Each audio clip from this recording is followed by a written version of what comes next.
Abayo TV. Shingiro byo kubaho kwanje ibyo ntunze n'ibyawe ngo mukwakira agakiza kwawe waba warakakiriye muri gereza. Ariko nanone kandi kantu kanangaje numvise barimo kuvuga ngo waba ngo warafunzwe ngo uzira gusambanya ngo mushiki wawe. Ese koko ibyo bintu byaba ari byo? Ndagira ngo umara amatsiko abantu bateze amatwi cyangwa se n'abarimo kureba iyi Abayo TV kugira ngo tutihariye ijambo, reka ngo ijambo tubwire utuviri muzingi iyo nkuru hato abantu benshi batazakomeza no kubyibeshyaho. Dore inkuru nyankuru rero ni iyi ngiyi, ni muyitega amatwi. Mbere na mbere reka mbanze nibwire abadukurikiye, nitwa Augustin Bizavaho. Abayo TV. Nongeye kuguha ikaze wowe wahisemo gukurikira icano yacu ya YouTube. Nkuko bisanzwe rero ndabizi ko uyu muntu atari ubwa mbere mumubona. Uyu mugabo cyangwa se uyu musore ni umuhanzi, ni umucuranzi, ni umuvugabutumwa.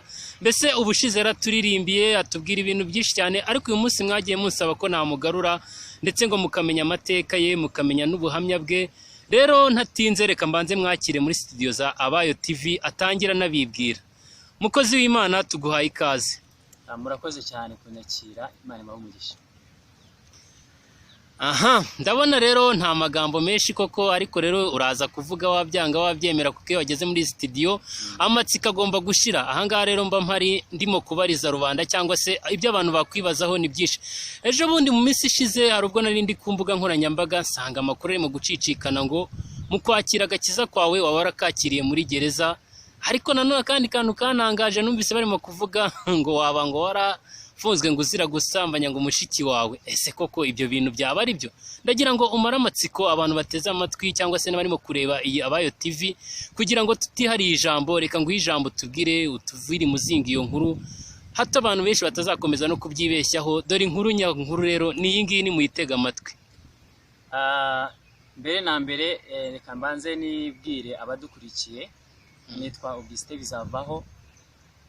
Nkuko bisanzwe n'ubushize twigeze gukorana interview ndi kuvuga ku bijyanye n'ubuhanzi ndetse n'ubuhamya gato ko ntabwo nabwinjiyemo. Ariko nkuko bivuze navuga ngo ntabwo ari uko nari nkijijwe aribwo bwa mbere wenda cyangwa se aribwo nari nkijijwe, ariko navuga ngo umuhamagaro wanjye wa nyawo cyangwa se umuhamagaro wanjye w'ukuri Imana yampamagariye muri gereza. Wari uvuze ku kintu kijyanye nuko nafunzwe ndi kubeshyerwa, kuko no kubeshyerwa urumva ntabwo icyo cyaha wagikora ngo udafunze. Rero muri make wenda ninjiye mu buhamya gatoya, ibyo ngibyo byari ukubeshyerwa nkuko wenda byanagaragaye, ariko nanone nkavuga ngo byari umugambi w'Imana. Hari ibintu Imana igikora, njya nkunda kuvuga ngo yikinira filime. Hari ibintu Imana ishobora kukunyuzamo ariko kugira ngo igufate. Mu by'ukuri ubuzima wenda nari ndimo mbere ya 2018, urumva hari akazi nari ndimo nakoraga, ariko ntago nuvuga ngo nubwo nagakoraga hari ahandi Imana yanshakaga hatari aho ngaho.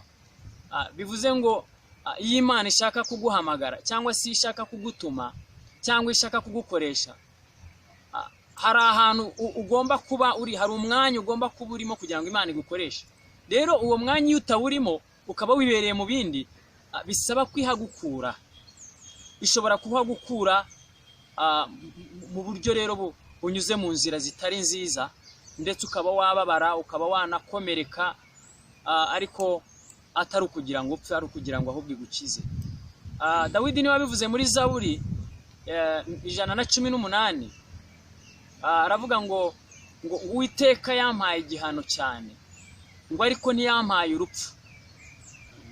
Ku murongo wa 17, noneho ku murongo wa 20 aravuga ngo iryo ni ryo rembo ry'Uwiteka, abakiranutsi nibo bazaricamo.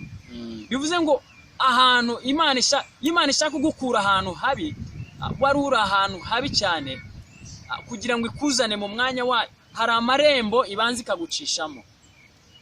Rero uko byagenze wenda muri make mpinyemo gake mbese utubwire muri makeya kuko ukuntu urimo kudusubiza nyine ndagenda mbyumvamo gake, ariko ndashaka udusobanurire neza, utubwiye ko atari bwo wari wakijijwe bwa mbere. Mbese ese ubundi ujya gukizwa bwa mbere byagenze gute? Ese kugira ngo ubundi uze kujya muri gereza byo, mbese ndagira ngo utubwire neza, utumare amatsiko, kuko ndatekereza ko n'abakurikiye iyi cano cyangwa se barimo kutureba ni benshi cyane bafite amatsiko. Ndagira ngo udusobanurire mbese mu ncamake utubwire uvuye imuzingo uvuga ati byagenze gutya, mbese uduha ubuhamya neza kuko ndizera ko ari n'abantu ni benshi bateze amatwi. Tubwire neza. Ikintu navuga wenda icyo bita gukizwa, cyangwa se navuga ngo ninjiye mu muryango w'urusengero, nabatijwe mbese nk'umurokore. Nabatijwe niga mu wa 2 segonderi, ndumva byari 2009, hari mu itorero rya Zion Temple. Hanyuma icyo gihe niga mu wa 2 segonderi, n'ubundi nararirimbaga, ko nari nifite korali naririmbagamo ku ishuri, ndetse rwose ari ibintu nkunze cyane. Hanyuma ubwo nza kuzamuka ngera muri superieri, naho nkomeza kuririmba. Mbese nicyo nakoraga, niwo murimo nakoraga nko mu rusengero. Nabaga muri worship team, nkaba no mu makorari ku ishuri, nabaga ndi muri worship team yo ku ishuri ndetse n'amakorari yo ku ishuri. Ndangije kwiga 2012 nibwo nahise ninjira mu kazi ka leta. Hanyuma rero guhera icyo gihe, nibyo navuga ngo guhera icyo gihe hari ikintu bita gusubira inyuma cyangwa se kugwa, bitewe n'aho uri cyangwa se bitewe n'umwanya urimo, kuko umuntu burya ashobora guhinduka cyangwa se akagwa cyangwa se agasubira inyuma bitewe n'ahantu. Ndabyibuka kuko njye nanabyita ko wenda byari n'ubwana, nari nkiri muto ntarisobanukirwa, hari byinshi ntaramenya. Bese byari meze nko kwibera mu kigare, kuba nararirimbaga, kuba narindi mu rusengero cyangwa se kuba naritwaga umurokore, ntago byambuzaga kuba nakata ahantu nkanywa inzoga, ntago byambuzaga gukora ibyaha nk'ibyo ngibyo. Ibyaha by'ubusinzi, ubusambanyi narabikoze cyane, ariko nkinjira muri ako kazi nibwo byarushijeho kwiyongera. Nukuvuga ngo noneho nahise noneho mbikorera rimwe. Niho nahise mvuga nti noneho nahise nerura, sinongera no gusubira gusenga, sinongera no gusubira mu rusengero. Mu myaka 5 nari maze muri ako kazi, ntago nari narongeye gusenga, ntago nari narongeye kujya ahantu wenda nko ku musozi gusenga Imana, cyane ko nta nibyo nari nzi. Ntago nari narigeze gusubira mu byumba by'amasengesho, wenda bimwe twajyaga dukora. Ntago nongeye kujya mu rusengero urwo ari rwose, mbese nahise nibera umucakara w'ibyaha, niko navuga. Ariko muri icyo gihe naje guhura n'Imana. Imana yakomeje igenda intumaho abahanuzi, kuko nta nubwo nanabemeraga, nta nubwo nanabakundaga, sinabashakaga. Ngaho rero mu bintu byambagaho, numvaga ko ntabwo ibintu byo kuvuga ngo Imana ngo ivugana n'umuntu, ntabwo ibintu nabyiyubishaga. Nubwo nabaga mu rusengero, ntabwo najyaga numva ngo Imana, umuntu aza kuvuga ngo Imana iravuze. Ariko naje kubyemera ubwo Imana yamfataga cyangwa se yanshyiraga mu kagozi, ubwo naje gufungwa. Ariko mbere yo gufungwa hari ibyabanje kuba kugira ngo mfungwe. Habayeho ikintu cy'uko mbese nari ndi mu nzego z'umutekano, urumva nari nshinzwe kugenzura cyangwa se kumenya cyangwa se kurinda abantu n'ibintu byabo, ndetse nari nshinzwe no kugenzura uburenganzira cyangwa se kureba ko uburenganzira bwa muntu bwubahirizwa. Nari nshinzwe kugenzura ko amategeko yubahirizwa, ashyirwa mu bikorwa. Ubwo rero haje kubaho ikintu kimwe, haje kubaho guhohoterwa k'umwana umwe, hanyuma ahohoterwa n'umuntu w'umugabo. Biba ngombwa ko uwo mwana, kuko twari tuziranye mu buzima busanzwe, biba ngombwa yuko anyitabaza nk'umuntu wari ubishinzwe. Hanyuma umwana anyitabaje, anyereka ko yahohotewe, ndetse yari yari yasambanyijwe yatewe n'inda, yari afite imyaka 15, urumva yari ataragera imyaka y'ubukure 18.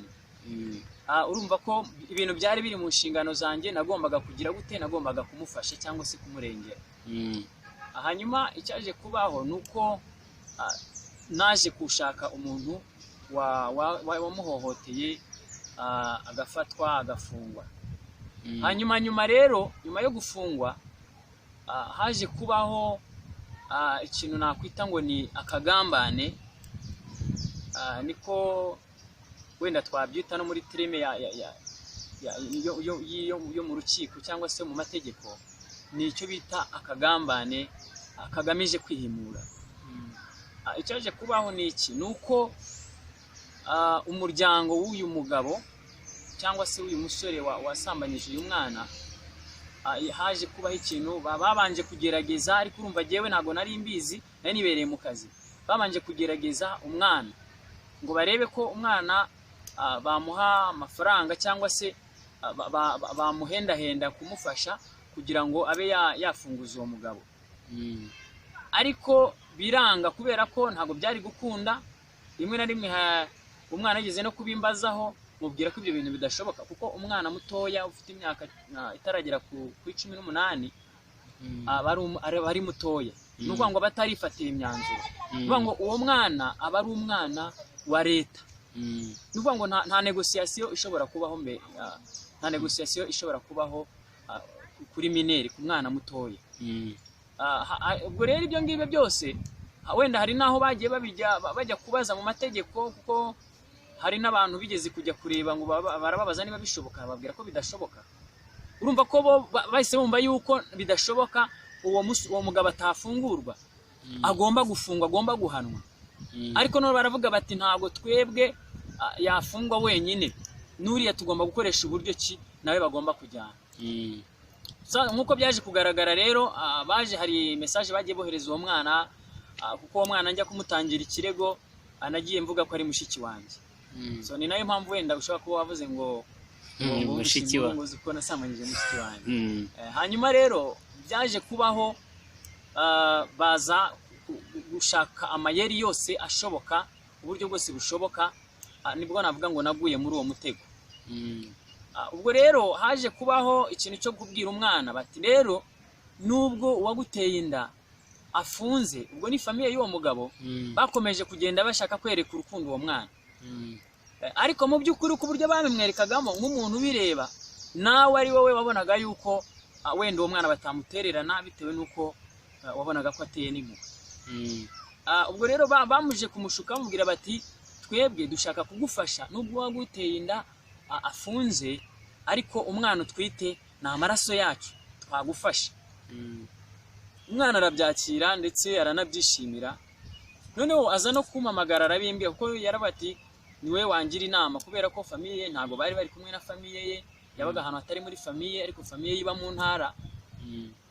Urumva ni ngi wari uri hafi, wagombaga kumufasha, kandi byari biri no mu nshingano zanjye.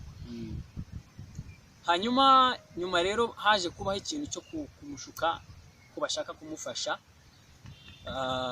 kugira ngo bamufashe nyine uburyo bwo kubyara. Hanyuma ubwo baza kumubwira bati tugomba kugufasha, tukaguha amafaranga, ukajya kugura ibikoresho by'umwana, ukajya kugura, bese tukakushakira mituweli, bese ibintu byose byo kumufasha kugira ngo abyare. Ndetse nanjye umwana bimbwiyeho, abinshijeho inama, numva ni byiza, navuga ni byiza, babikoze baba bagukoreye neza. None rero icyaje kubaho nuko baje kumubwira bati ariko tugomba kugufasha ari uko uri kumwe na musaza wawe, ntaho twagufasha wenyine, uri umwana, ejo utazanavuga ngo ntacyo twakumariye. Ariko byibuze musaza wawe ahari nawe yabibona, hanyuma ubwo natwe tukagufasha bwacu. Nuko umwana aza kubyemera, ndetse nanjye mbyumvishe numva nta kibazo. Urumva nta mpungenge numvaga zirimo, numvaga nta n'ikibazo kirimo. Ndetse na famiye y'uwo mugabo yigize yampamagaraho, irambwira ati se ko uyu mwana ameze gutya, akaba ameze nabi, akaba atwite, nubwo uriya musore wacu byagenze kuri, ariko ntabwo twaterera iyo nk'umuryango, n'ubundi umwana atwite ni amaraso yacu, twamufasha. Ariko nubwo twamufasha ntago twamufashe wenyine kame murabona n'umwana. Birasaba ko nawe ugomba kuba uhari kugira ngo ejo atazavuga ko wenda ntacyo twamumariye cyangwa se tukaba twamufasha tukamuha nk'amafaranga akayatagaguza cyangwa ibintu nk'ibyo. Ibyo bintu ntabwo nari nzi ko bishobora cyangwa se birimo ako kagambane, ariko ntekereza ko byari inzira Imana yapanze kugira ngo wenda izamfate uyu mwanya, mbe ndi mu mwanya nk'uyu nguyu ndimo, cyangwa se mbe ndi mu gakiza nk'ako ndimo uyu munsi. Icyaje kubaho ni iki? Nuko narabyumvishe numva ko nta kibazo. Mu gihe cyo bategura igihe haciyeho n'iminsi, urumva ko nari ndi mu kazi ntabwo bapfaga kumbona, ariko igihe kimwe n'abandi reka tuzabonane nta kibazo. Aho twahuriye rero ni ukuvuga ngo bari bapanze imipango, baza bafotoye amafaranga, barangije aho twahuriye twaricaye mu gihe twari dukusanye n'uwo mwana yari ahari ndetse na famiye y'uwo musore. Baraza twicaye tuba turi kuganira nyine dusubiramo uko byagenze, banabaza n'umwana uko byagenze. Nuko ngiye kubona haza abapolisi bamwe twakoranaga nari mbazi, bona baje kumfata. Ndababaza ndetse muje kumfatira iki? Nguri kurya ruswa. Ese ruswa iri hehe ko nta mafaranga ahari? Bazana impapuro tidire amafaranga tizi fotokopi n'iz'amafaranga. Nabase hari ayo mumfatanye ni muyamfotorane cyangwa se muyerekane, ariko mbona ko harimo akarengane. Nyuma y'ibyo ngibyo jewe nta kindi nari gukora, kwari watereka nze ngende nisobanure kuko ibimenyetso biba bihari, abagabo baba bahari iki n'iki. Ariko iyo harimo ibintu by'akarengane, kubeshyirwa wabeshyirwa ikintu rwose kandi bagashaka n'ibimenyetso. Icyaje kuba nuko wenda akarengane kari kasaga nkaho kagaragarira, nuko uwo mwana wari warahohotewe ndetse banashukaga ko bagiye kumufasha. Aho badusanze bakaza bavuga ko baje bavuga ko bagiye kumufasha, ariko nanone bagahita bihinduramo ngo njyewe nari ngiye kwaka ruswa. Mu by'ukuri ni ibintu bitumvikana. Hajemo rero ikintu cyo kumfata, banyambika amapingu n'umwana bamwambika ndi, baradutwara kuri station. Umwana bajya kumutera ubwoba ngo mbeshyere. Mbese urumva baje kumfata nk'umuntu ngo uri kurya ruswa. Ariko twageze kuri station noneho bahita babihinduramo, bongeraho n'ikindi, bashuka umwana baramubwira ngo nashinje ko namusambanyije nanjye. Umwana ndetse barabimwandikisha, baranabimusinyisha. Umwana arabisinyira, ariko yabisinyisha atabishaka kuko byaje kugaragara ko mu rukiko twakomeje kuburana. Umwana yaje kumburanira, yaje gusobanura, gutanga ubuhamya bw'ibyabaye byose, ndetse agaragaza n'akarengane nahuye nako, ndetse nawe ubwe agaragaza nawe akarengane yahuye nako. Ndetse habayeho kuko yaranatwite urumva, ariko habayeho no kujya gupima ibimenyetso. Urumva ntabwo bari guhita bamfungura batabanje gupima ngo barebe se ninde koko nyirinda. Urumva ko byabaye procedure, njya kuburana, njya hehe, mva kuri station, njya muri gereza ndaburana. Nyuma rero biza kugaragara ko ibimenyetso bifata nyiri gukora icyaha. Hanyuma ariko muri izo procedure zose nari ndimo, urumva jewe turi kuvuga ku bintu bijyanye n'ubuhamya bw'ukuntu naba narakiriye umuhamagaro cyangwa se naba narahamagawe. Njyewe nkigera muri gereza, mbere yuko mfungwa, Imana yari yarantumyeho abahanuzi. Umwe akaza akambwira ati Imana iragushaka, undi akaza akambwira ati Imana igiye kuguha agakiza, undi akaza akambwira ati turabona ugiye gufungwa. Rimwe na ibyo bintu sinabyumvaga, ndetse baranabimbwiraga nkumva biranambabaje, nkumva nanabakubita. Ariko mu by'ukuri naje gufungwa nkigera muri gereza, nibwo natangiye noneho kwakira, akongera kugarukira Imana. Hari ijambo ry'Imana ryambwiye mu Ngoma za 2 ibice 7 umurongo wa 14 ngo ariko abantu banjye bitiriwe izina ryanjye ngo nibaca bugufi bagasenga bagashaka mu maso hanjye bagahindukira bakareka ingeso zabo, ngo nanjye nzabumva ndi mu ijuru babarera igicumuro cyabo kandi mbakiriza igihugu. Hari iryo jambo naje kuritekereza, buriya reka mbabwire ikintu, imbaraga, iri jambo ry'Imana rifite imbaraga.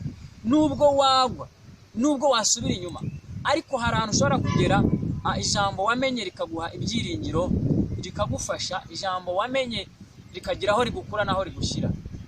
Iri jambo naje kuritekerezaho ndangije ndavuga ntahari, nongera gutekereza irindi jambo Dawidi yavuze ngo nduburira amaso yanjye hejuru ku musozi, mbese gutabarwa kwanjye kwava he? Ngo nta handi gutabarwa kwanjye guturuka uretse ku Uwiteka waremye ijuru n'isi. Nanjye nahise mbwira nti aho bigeze noneho ndemeye, ubu nta handi gutabarwa kwanjye kuva. Namaze kubona ko icya mbere bambeshyiye ruswa ntarimo njya gufata, icya kabiri bageretseho viole ntakoze, tugeze noneho mu rukiko mu kuburana numva bashyize icya gatatu ngo kuyobya abacamanza n'abatangabuhamya. Urumva ibyo byaha byose nageretsweho ntigeze nkora. Hari ibindi byaha nari narakoze mbere, hari ibyo nagenderagamo, nari umusinzi, n'ubundi naragendaga nkarara mu kabari, ukabasanga njyanye nk'ibihumbi nk'ijana, bukiye mu gitondo nta n'igihumbi mfite. Ugasanga ngiye mu ndaya, amafaranga nakabaye naguramo ipantaro cyangwa urukweto nyajyanye mu buraya. Ugasanga ngiye mu rugomo, mu kwiba, ibyo byose umuntu akabicamo, nufatwe nufungwe cyangwa se nuhakomerekere. Ariko ibyo bintu nza kubizira ntabikoze. Byari umugambi w'Imana. Rero nkimara gufungwa nibwo nageze muri gereza, ibintu byo gusenga nubwo nari muri ibyo bihe najyaga ndirimba nimba muri korari n'umwana, ariko ntabwo ibintu byo gusenga byo kwiyiriza ubusa nari mbizi. Nta n'umunsi n'umwe nariyirije ubusa, ariko nageze muri gereza turya ibigori bitanaguhagije, ntangira kwiyiriza. Iminsi 2 ndayiyiriza, iminsi 3 ndayiyiriza. Ndabyibuka nkigera imageragere muri gereza, nkigerayo bwa mbere, nkigerayo nahise mpura n'umuhanuzi w'Imana, arambwira ati atumva uko Uwiteka avuga. Arambwira ati Imana irambwiye ngo niyo ikuzanye hano, kuko iragushaka mu murimo wayo, nta handi yari kugukura, nta handi yari kugufatira bitabanje kugucisha hano. Ahita ambwira ngo nta gereza ufite, nubwo uje muri gereza muri iyi nzu, ntago Imana yitaye ku byaha bari kukurega, nta gereza ufite. Numva ngize ibyiringiro kuko nari narihebye, numva yuko rwose nzapfira muri gereza, nzagwamo, kubera ko bansabiraga imyaka 25. Narebe iyo mfite nk'abandi nzasaziramo cyangwa nzapfiramo. Ariko Imana yo mu ijuru yaje guhindura ubusa ibyo abantu bibwiraga ndetse ibyo abantu bari bagambiriye, Imana iza kubigamburuza. Rero ukuntu naje guhamagarwa, ndabyibuka kuko muri gereza nahamazemo amezi 5. Naje kugira muri gereza ndasenga kuko navuga ni nta handi gutabarwa kwanjye kwava. Noneho bigeraho numva nakira umwuka wera, numva ntangiye noneho kwicuza ibyaha nakoze. Mbese numva noneho kuba mfunzwe ntacyo bimbwiye, ahubwo nkavuga ntiyaba nari mfunzwe ariko ibyaha byanjye Imana ikabimbabarira. Najyaga ntekereza nibwo natangiye, buri umuntu akiri umunyabyaha ntabwo ashobora kumenya urukundo rw'Imana, nta nubwo ashobora kurwumva. Iyo umuntu akiri mu byaha nta nubwo ashobora guha uburemere bw'ibyo arimo, nta nubwo amenya n'ibyo arimo. Ariko iyo bivuyemo ukagira amahirwe, Imana ikaguha agakiza ukabivamo, uza kugira gute? Uza gutekereza inzira zose wagiye ucamo, aho wagiye uca wasinze ntugwe muri ruhurura, aho wagiye uca mu bambuzi ntibakwambure, aho wagiye uryamana n'indaya nturware sida, aho wagiye urwana mu kabari ntibagukubita icupa ngo bakumene umutwe cyangwa bagukuremo ijisho cyangwa bagukura amenyo, ukavuga ngo ese kuki ibi bitambayeho? Ni urukundo rw'Imana. Ibyo bintu naje kongera kubitekerezaho, numva nshaka ko Imana imbabarira. Ndangije nsenga amasengesho yo gusaba Imana imbabazi, nkavuga ngo Mana ndashaka kuzumva yuko wambabariye.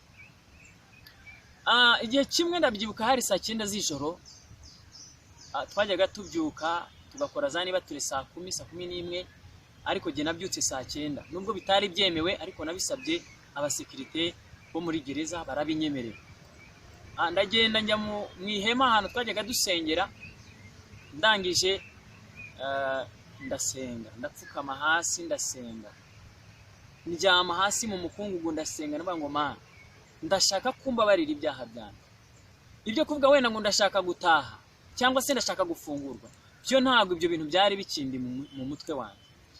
Nza gusenga Imana, ndabyibuka hari 9 z'ijoro, numvisha ikintu kimeze nk'umuriri, numva umuyaga urahushya amahema, numva umusatsi unyorosotseho, ngiye kumva numva ijwi riravuze ngo mwana wanjye ndakubabariye ibyaha byawe byose ndabigukijije. Irambwira ngo ndagutumye uzagende unkorere. Irambwira ngo uzagende ubwira abantu aya magambo. Uzababwire ngo abantu bazi ko bamenye Imana ariko ntabwo bigeze bayimenya, ahubwo barayimenyereye. Iryo ni ijambo rya mbere yambwiye. Icya kabiri yarambwiye ngo mwana wanjye ugiye kujya mu bantu, nzabanza nkwigisha abantu, hanyuma ujye ubabwiza ukuri. Ndangije ntaza gutekereza kuri ayo magambo, ndavuga nti se ni ukubera iki Imana imbwiye ngo, ariko ubwo ntabwo nese numva ko ari Imana, ahubwo nagize ubwoba, ntangira kureba ku ruhande ngo ndebe umuntu waba umvugishije. Aho abasekirite bari hirya, ndabonaga ijwi ryabo ritari bungere. Numva none ntekereza ko habayeho n'umutingito, ngira ubwoba. Hanyuma hashize akanya nongera numva irindi jwi rimbwira ngo Zaburi 2:7. Ndebyeho nje gusoma sanga ibintu masomye bihuye n'ijwi numvishe. Ndaje nabaye nisubu yaba ari Imana ivuganye nanjye. Mpita numva ngize ubwoba, n'abantu wasanga ari babazimu baba muri gereza. Kuko muri gereza habamo ibintu abantu bizi bigo muri segonderi, hari ibintu twajya twita ngo ni za gakweto, bajya bavuga ngo ni amagini ngo yaje mu bihodi cyangwa se muri dortoir. Nahise nikiza n'abandi muri gereza wasanga naho hari ibintu bya gakweto, ugasanga wenda nicyo kimvugishije. Bitangira n'ubwoba njya kuryama. Agiye kuryama ariko nkomeza mbyibaza, ndavuga ni nyamara wasanga ari Imana ivuganye nanjye. Ariko none abantu Imana niba ari wowe uvuganye nanjye, ndashaka ko noneho unkura muri gereza nkataha nkagenda nkagukorera. Ubwo ngubwo naragenda ryama saa 10:11 buracya. Hari groupe twagiraga yitwa Baragwa, twajyaga dusengamo. Yari groupe ibamo abahanuzi kabisa, aburiya muri gereza barasenga cyane bikomeye. Kuko nta wundi mwanya, nta kindi kintu ubona wenda wataho umwanya. Nuvuga ngo ni ukurya no kuryama no gusenga no gukora ibindi bintu ushaka. Hanyuma nimugoroba saa 11 twaje gusenga. Umuhanuzi w'Imana nimugoroba twaje gusenga, umuhanuzi w'Imana aturi gusenga arangije aranterura, aramfata arambwira tumva uko Uwiteka avuga. Arambwira ati ni njyewe ndi Uwiteka, ni njye wavuganye nawe saa 9 z'ijoro. Arambwira ati ndi Uwiteka, ni njyewe wakuzanye aha hantu. Kwari kugira ngo nkukize, kwari kugira ngo nkurokore, kandi kwari kugira ngo ukize urupfu. Irambwira ngo nzabana nawe kandi nzagukoresha, uzankorera, uzaba umukozi wanjye. Irambwira ngo ndetse n'igihe gitoya kugira ngo nkwereke ko ndi Imana, ngiye kugusohora utaburanye. Imana irambwira ngo imyaka 25 Satani yakugeze cyangwa yashakaga kumara muri gereza, irambwira ngo nyihinduye ubusa. Imbwira n'ibindi byinshi wenda ntarondoye. Hanyuma ndangije mu gihe gitoya, ubwo twari tukiburana, nibwo rero urukiko nagiye kumva rwanzuye yuko ngomba gutaha aburana ndi hanze. Ibyo bintu nari narabisabye mbere hose byaranze, ndetse nshaka n'umwavoka biranga. Igihe cyarageze Imana iza kumbwira ngo umwavoka mureke, mukureho amaboko, ni njyewe nzahagarana nawe nkuburane. Ndabyibuka tuburana, uwo mwana yari yaranabyaye, aza kumburanira, aza gutanga ubuhamya mu rukiko. Uwo munsi Imana yari yambwiye ngo reka umwavoka ndiburanira. Imana ihagarana nanjye ndetse n'uwo mwana w'umukobwa.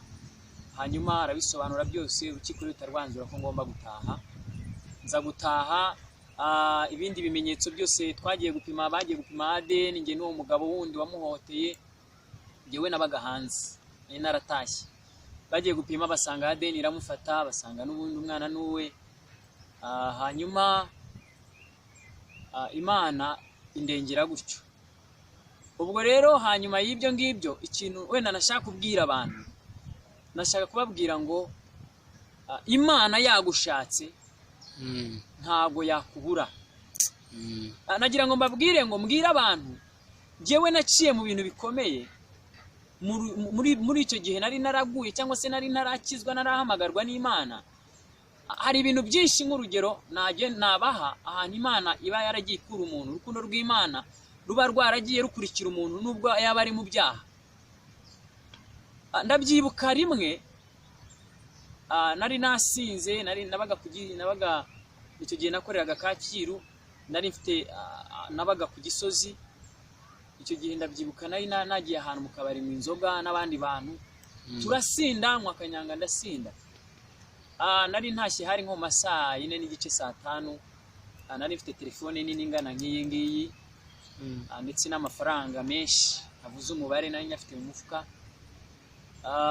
Kubera ko nagendaga nsa nk'uri kugwa ndi no kuri telefone, nza guhura n'amabandi bankubita kaci, banyambura amafaranga, banyambura telefone n'ibyangombwa bye byose baratwara, banjyana ahantu. Mbese no kuvuga ngo hari mu masaha ya saa 5, ariko saa 8 za nijoro nibwo umuntu yansanze ahantu, abari bankubisiwe mu mutwe, yansanze ahantu nasa nk'uwapfuye, nataye ibitabapfu, ndi kuva amaraso, arankoma. Urumva nari ntangiye kugarura ubwenge ko bankubisiwe mu mutwe n'ubwenge. Ndeguka, arambwira ati amakuru, ndabwira ni meza, mubwira ibyabaye mbere kuko ntabwo umizi. Nabandi njyewe nabonye abantu bamfata, baniga, barankubita, ibyo banari mfite barabinyambura.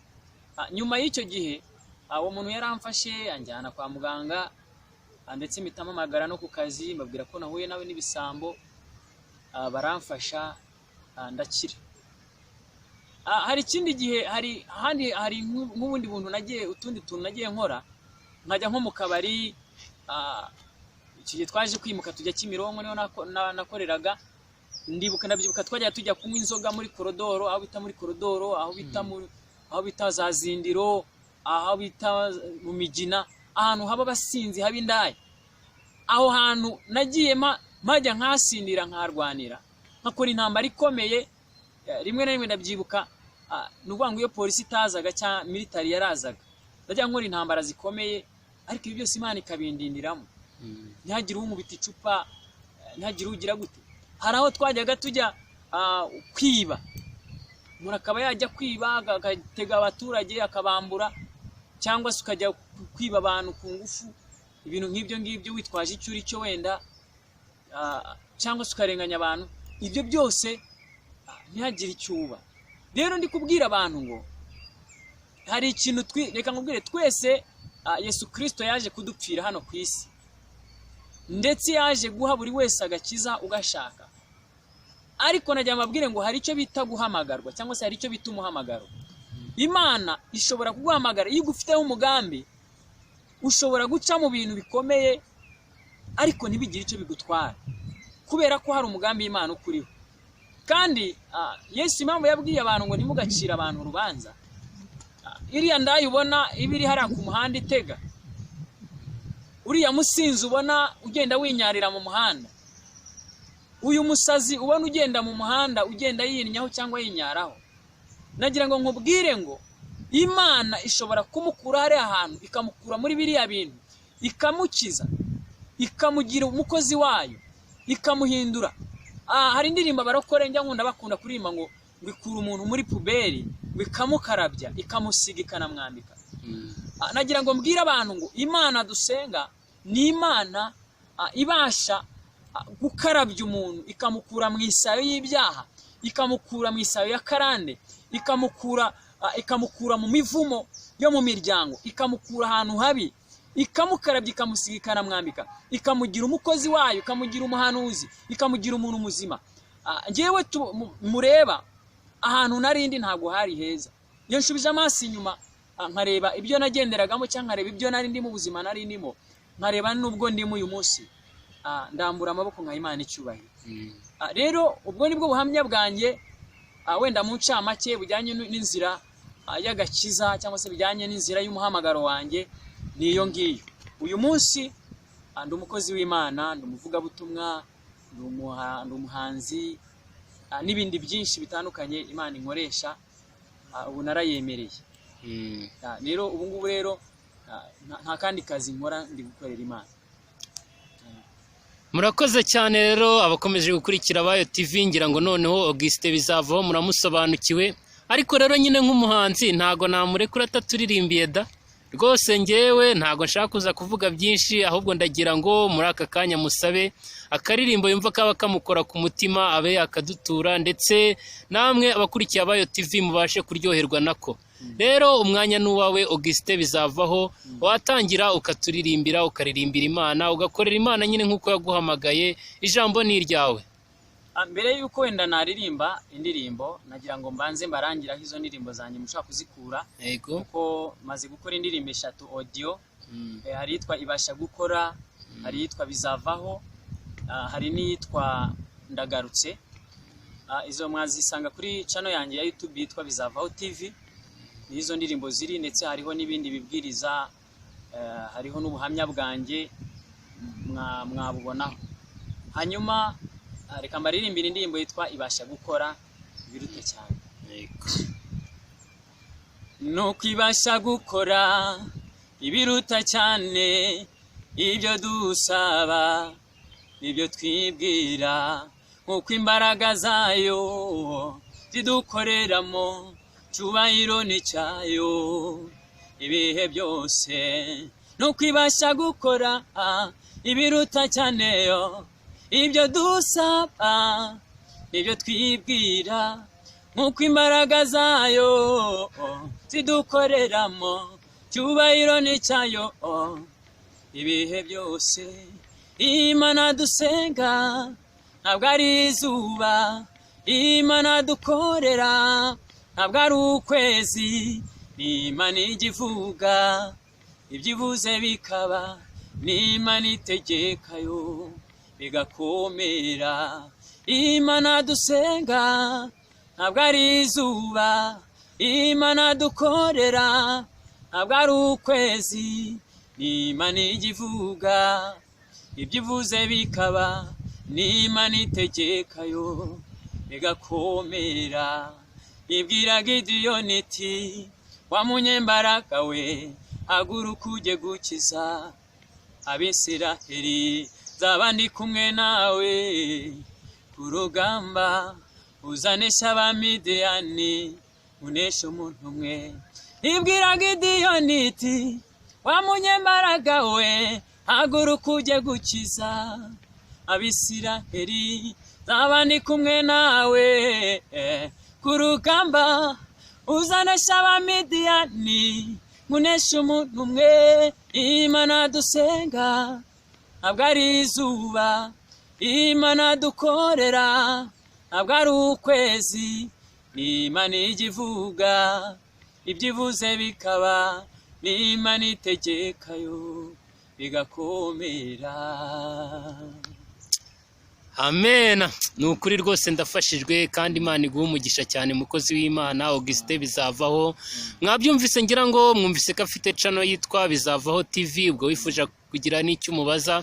Ariko rero birashoboka ko hari igihe umuntu yagukenera cyangwa se akavuga ati uyu mukozi w'Imana, ese dushaka kumutumira twamutumira gute? Ese dushaka ko yaza kuririmba nko mu cyumba cy'amasengesho cyacu byagenda gute? Ku itorero ry'iwacu twamubona gute? Ese washaka gukorana nawe indirimbo byo byagenda gute? Ndagira ngo nyine mu buryo bushoboka cyangwa se nk'uko ubyumva ugira uko wabwira abadukurikiye ahantu bagusanga n'uburyo bakubonamo. Wenda n'uwabasha kuntera inkunga, kuko urumva maze gukora audio 3, nkeneye gukora video, nkeneye no gukora n'izindi nyinshi. Hari umuterankunga wenda wamfasha, rwose nabo ndabakeneye. Hanyuma wajya kuri Bizavaho TV 2 3. Ubuzima bwanjye bwose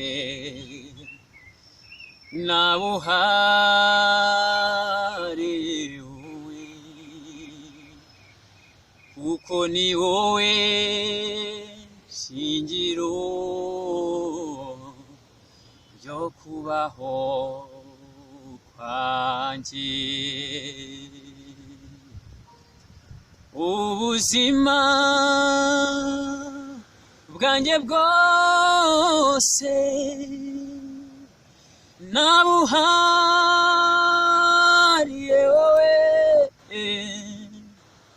kuko ni wowe shingiro ryo kubaho kwanjye. Ibyo ntunze ni ibyawe, nanjye ubwanjye ndi uwawe. Nta buri kise ngufite mwami ko umpagije. Nta buri kise ngufite mwami ko umpagije. Ibyo ntunze ni ibyawe, nanjye ubwanjye ndi uwawe. Nta buri kise ngufite. Abayo TV.